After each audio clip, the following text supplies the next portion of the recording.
لیکن واضح طور پر ایران کا جو موقف ابھی سامنے آیا ہے، اس کا سارا کیا پس منظر ہے اور کیا اس کی شرائط ہے؟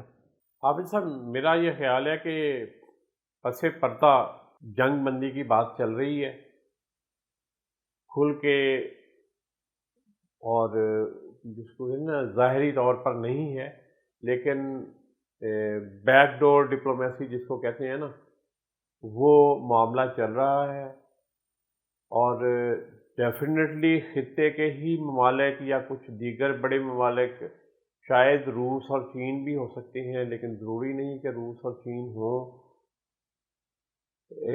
میرا خیال ہے کہ خطے کے جو ممالک ہیں مشرق وسطیٰ کے، وہی اس کوشش میں ہیں، کیونکہ جیسے جیسے وقت گزرتا جا رہا ہے اور ایران امریکن اہداف کو نشانہ بنا رہا ہے۔ دیکھیں، کل بھی انہوں نے کویت میں بھی میزائل اور ڈرون اٹیکس کیے، باقی ملکوں پہ بھی کیے۔